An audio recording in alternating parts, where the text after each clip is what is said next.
Okay, hi everyone, welcome to this video. നമ്മൾ chapter 1 first സൊല്യൂഷനാണ് ഇന്ന് ഡിസ്കസ് ചെയ്യുന്നത്.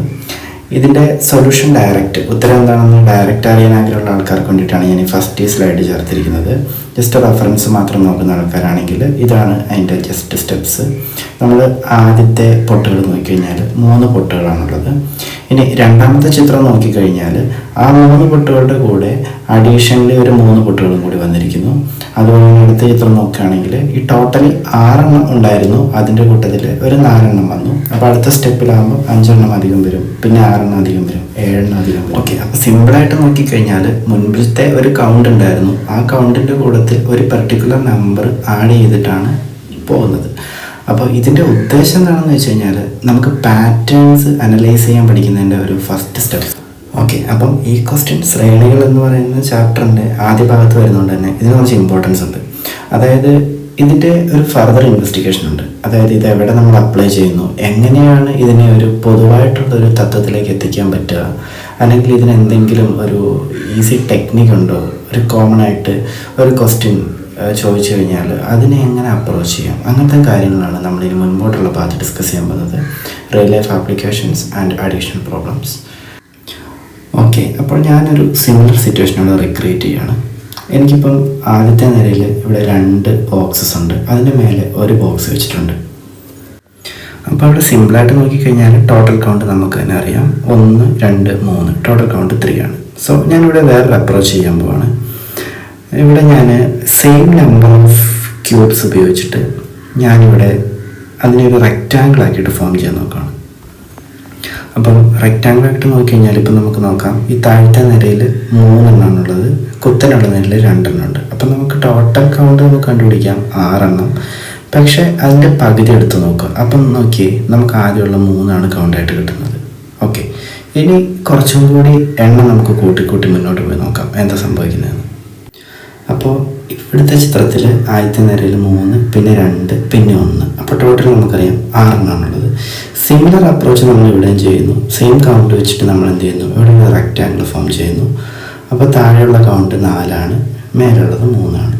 ഇപ്പോൾ നോക്കിക്കഴിഞ്ഞാൽ എന്താണ്, ടോട്ടൽ കൗണ്ട് 4 × 3 12 ആണ് വരിക. പക്ഷേ അതിൻ്റെ പകുതി എന്ന് പറയുന്നത് 6 ആണ്. ഓക്കെ, അപ്പം ആദ്യം നമ്മൾ കണ്ടുപിടിക്കാൻ ഉദ്ദേശിച്ച കൗണ്ടാണ് നമുക്കിവിടെ കിട്ടിയിരിക്കുന്ന 6 എന്ന് പറയുന്നത്. ഓക്കെ, ഇനി നമുക്ക് എണ്ണം കുറച്ചുകൂടി മുന്നോട്ട് കൂട്ടി നോക്കാം.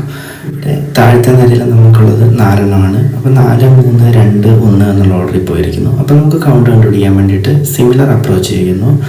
അപ്പോൾ താഴത്തെ നിരയിൽ വരുന്നത് 5 എണ്ണം, വെർട്ടിക്കലി വരുന്നത് 4 എണ്ണം. സോ 5 × 4 എന്ന് പറയുന്നത് 20, അതിൻ്റെ പകുതി എന്ന് പറയുന്നത് 10 ആണ്. ഇനി കൂടുതൽ കൗണ്ട് നമുക്ക് മുന്നോട്ട് കൂട്ടി നോക്കാം. നെക്സ്റ്റ് സ്റ്റേജിൽ വരുമ്പം 6 × 5/2, അത് 15 ആണ് വരുന്നത്. ഇനി ഇങ്ങനെ മുന്നോട്ട് നമ്മൾ കൂട്ടി പോയി കഴിഞ്ഞാൽ സപ്പോസ് ഒരു 10 എണ്ണമുള്ള ഒരു നേരെയാണെന്ന് വിചാരിക്കുക. അങ്ങനെയാണെങ്കിൽ എന്താണ് വരിക, 10 ഗുണിക്കണം നെക്സ്റ്റ് നമ്പർ 11/2. അപ്പോൾ ഇനി ഞാൻ ഈ പ്രോബ്ലത്തിനെ ഒന്ന് കുറച്ചൊരു റിയൽ ലൈഫിലേക്കുള്ള ഒരു സിറ്റുവേഷനിലേക്ക് എക്സ്റ്റെൻഡ് ചെയ്യാൻ പോകണം. ഇപ്പം ഞാനിങ്ങനെ ഒരു സ്റ്റെയർ കേസ് കൺസ്ട്രക്ട് ചെയ്യാൻ പോകണം. അപ്പം എൻ്റെ അടുത്തൊരു 1 യൂണിറ്റ് വീതിയും 1 യൂണിറ്റ് ഹൈറ്റും ഉള്ള ഒരു ബ്രിക്സ് ഒരു കട്ടയുണ്ടെന്ന് വിചാരിക്കുക. അപ്പോൾ ഞാൻ താഴത്തെ നിരയിൽ എനിക്ക് വെക്കേണ്ടത് 4 എണ്ണമാണ്, തൊട്ട് മേലത്തെ നിരയിൽ എനിക്ക് 3 എണ്ണം വെക്കണം, പിന്നെ 2, പിന്നെ 1. ഇതാണ് എൻ്റെ ഉദ്ദേശം. ഓക്കെ, അപ്പോൾ ഇങ്ങനെ ഒരു കൺസ്ട്രക്ഷന് വേണ്ടിയിട്ട് എനിക്ക് ആകെ എത്ര കട്ടകൾ വേണം എന്നുള്ളൊരു പ്രോബ്ലം, സപ്പോസ് ലൈക്ക് ദാറ്റ്. അങ്ങനെയാണെങ്കിൽ നമ്മൾ ഇതിനെ എങ്ങനെ അപ്രോച്ച് ചെയ്യാൻ പോകുന്നു. ഓക്കെ, ഇവിടെ ഈ ചിത്രം നോക്കിക്കഴിഞ്ഞാൽ നമുക്ക് ഡയറക്റ്റ് അറിയാം, കണ്ടുപിടിക്കേണ്ടത് എന്താണ്, 4 + 3 + 2 + 1 ആണ്. Okay, so the answer is 10.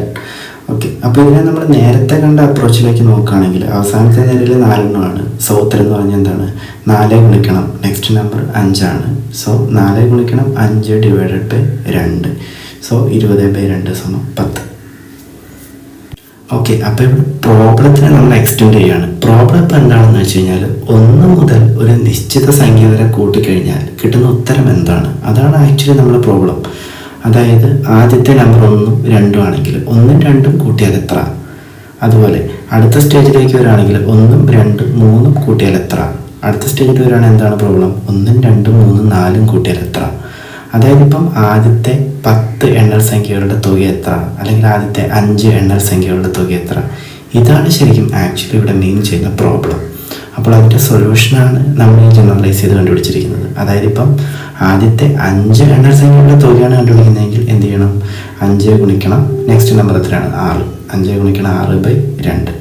ഇനി അടുത്തത് 10 എണ്ണത്തിൻ്റെയാണ് കണ്ടുപിടിക്കേണ്ടതെങ്കിലോ ആദ്യത്തെ 10 എണ്ണൽ സംഖ്യകളുടെ തുകയാണെങ്കിൽ 10 ഗുണിക്കണം 11/2. ഇനി ആദ്യത്തെ 100 ആണെങ്കിൽ എന്തായിരിക്കും? 100 ഗുണിക്കണം 101/2.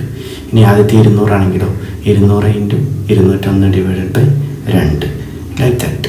അതിനൊരു ജനറലൈസ്ഡ് ഫോർമുലയിലേക്ക് ഞാൻ കൊണ്ടുവന്നില്ല. അത് നമ്മളൊരു ഇക്വേഷൻ വൈസിലേക്കുള്ള കാര്യങ്ങൾ ഡിസ്കസ് ചെയ്യുമ്പോൾ ഞാൻ കൊണ്ടുപോകും. ഞാനിപ്പം ഈ ഡിസ്കസ് ചെയ്യാൻ ഉദ്ദേശിക്കുന്നത് ഈ പാറ്റേണും അതിൻ്റെ ഒരു കോമൺ അപ്രോച്ചാണ്. ഓക്കെ, അപ്പോൾ ഇതിൻ്റെ ഒരു ജനറലൈസ്ഡ് റിയൽ ലൈഫ് സൊല്യൂഷൻസ് ഞാനിവിടെ ലിസ്റ്റ് ഔട്ട് ചെയ്ത് കൊടുക്കുന്നുണ്ട്. അതിനെ നിങ്ങളൊന്ന് കോറിലേറ്റ് ചെയ്ത് മനസ്സിലാക്കാൻ ശ്രമിക്കുക.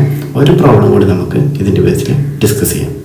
ആപ്ലിക്കേഷനായിട്ട് ഇവിടെ കൊടുത്തിരിക്കുന്ന കാര്യങ്ങൾ വായിച്ച് മനസ്സിലാക്കുക, അവരെ ഒന്ന് എക്സ്റ്റെൻഡ് ചെയ്യാൻ ശ്രമിച്ചു നോക്കുക. ഓക്കെ, ഞാനിപ്പം ഡിസ്കസ് ചെയ്യാൻ പോകുന്നത് ഒരു കോഡിങ് അല്ലെങ്കിൽ ഒരു പ്രോഗ്രാമിംഗ് ലെവലിൽ നമുക്ക് ഈ അപ്രോച്ചിനെ എങ്ങനെ യൂസ് ചെയ്യാം. ഓക്കെ, ഈ പ്രോബ്ലത്തിന് വേറെ അപ്രോച്ചസ് ഉണ്ട്, ബട്ട് ഞാനിവിടെ ഡിസ്കസ് ചെയ്യുന്നത് ഈ പ്രോബ്ലം ആയതുകൊണ്ട് ഞാൻ ഇതുമായിട്ട് കോറിലേറ്റ് ചെയ്തിട്ട് ഞാൻ പറയും. അപ്പോൾ സപ്പോസ് നമ്മുടെ അടുത്ത് കണ്ടിന്യൂസ് ആയിട്ട് പോകുന്ന ഒരു അറേ ഉണ്ട്, മീൻസ് ലിസ്റ്റ് ഓഫ് നമ്പേഴ്സ് നമ്മുടെ കയ്യിലുണ്ടെന്ന് വിചാരിക്കാം. അപ്പോൾ ഞാനിപ്പോൾ ഇവിടെ എടുത്തിരിക്കുന്ന ഉദാഹരണം 1 മുതൽ 7 വരെയാണ്. അപ്പോൾ 1 മുതൽ 7 വരെ തുടർച്ചയായിട്ടുള്ള സംഖ്യകളിൽ നിന്ന് എനിക്ക് ഏതോ ഒരു നമ്പറിന് മിസ്സായിപ്പോയി. ഓക്കെ, ഒരെണ്ണത്തിന് മിസ്സായ സിറ്റുവേഷൻ നോക്കാം. അപ്പോൾ ഈ മിസ്സായ നമ്പർ എങ്ങനെ കണ്ടുപിടിക്കാം? അപ്പോൾ അതിന് വേണ്ടിയിട്ട് നമ്മൾ ഈ അപ്രോച്ച് യൂസ് ചെയ്യുമ്പോൾ അപ്പോൾ സിമ്പിളായിട്ട് നോക്കിക്കഴിഞ്ഞാൽ 1 മുതൽ 7 വരെയുള്ള എണ്ണൽ സംഖ്യകളുടെ തുക അതെത്രയാണെന്ന് നമുക്ക് കണ്ടുപിടിക്കാൻ എളുപ്പമാണ്. 7 ഗുണിക്കണം 8/2 ചെയ്താൽ മതി. സോ ദ ആൻസർ ഈസ് 28 ആണ്. ഇനി ആ ലിസ്റ്റിൽ ഇപ്പോൾ നിലവിലുള്ള ആൾക്കാരുടെ സം നമുക്ക് ഇപ്പോൾ പ്രോഗ്രാമിങ്ങിലാണ് നമുക്കത് കണ്ടുപിടിക്കാം. സപ്പോസ് നമ്മുടെ ഒരു ക്വസ്റ്റ്യൻ പേപ്പറിലാണെങ്കിൽ അത് തന്നിട്ടുണ്ടെന്ന് വിചാരിക്കുക. അതായത് നിലവിൽ തന്നിരിക്കുന്നത് ഇത്ര സംഖ്യകളാണ് അല്ലെങ്കിൽ അതിൻ്റെ തുക ഇതാണെന്ന് പറഞ്ഞിരിക്കുന്നു. അങ്ങനെ വന്നിട്ടുണ്ടെങ്കിൽ നമ്മളിപ്പം ഉള്ള കാര്യങ്ങൾ എന്താണ്? 1 മുതൽ 7 വരെയുള്ള ലിസ്റ്റ് ഓഫ് നമ്പേഴ്സ് തന്നിരിക്കുന്നു. അതിൽ നിന്ന് ഒരാൾ മിസ്സായെന്ന് നമ്മളോട് പറഞ്ഞിരിക്കുന്നു. ഇപ്പം നിലവിലുള്ള ആൾക്കാരുടെ സം 24 എന്ന് നമുക്കറിയാം. അങ്ങനെയാണെങ്കിൽ മിസ്സായത് ആര്? വളരെ സിമ്പിളാണ്. നമ്മുടെ ടോട്ടൽ കൗണ്ടിൽ നിന്ന് ഇപ്പോൾ തന്നിരിക്കുന്ന കൗണ്ട് കുറച്ചാൽ മതി. സോ 28 നിന്ന് 24 കുറച്ച് കഴിഞ്ഞാൽ ആൻസർ 4 ആണ്. So the basic number is 4. അപ്പം ഇത്തരത്തിലുള്ള പ്രോബ്ലങ്ങളിലേക്ക് നമുക്ക് ഇതിനെ എക്സ്റ്റെൻഡ് ചെയ്യാൻ പറ്റും. ഇതിനൊരു എക്സ്റ്റൻഷനായിട്ട് കാണാം. അതായത് ഇങ്ങനെയുള്ള പ്രോബ്ലത്തിന് സൊല്യൂഷൻ കണ്ടുപിടിക്കാൻ വേണ്ടിയിട്ട് നമുക്ക് ഈ ഒരു അപ്രോച്ച് യൂസ് ചെയ്യാം. ഓക്കെ, അപ്പോൾ സോ നിങ്ങൾക്ക് എല്ലാവർക്കും ഈ സെഷൻ മനസ്സിലായെന്ന് വിചാരിക്കുന്നു. മനസ്സിലാകുന്നുണ്ടെങ്കിൽ കൂടുതൽ ഡീറ്റെയിൽ എക്സ്പ്ലനേഷൻ വേണമെന്നുള്ള ആൾക്കാർ കമൻറ്റ് ചെയ്യുക. ഞാൻ കൂടുതൽ ഡിസ്ക്രിപ്റ്റീവ് ആയിട്ടുള്ള രീതിയിൽ ഒരു എക്സ്പ്ലനേഷൻ തരുന്നതാണ്. Okay, so thank you for watching.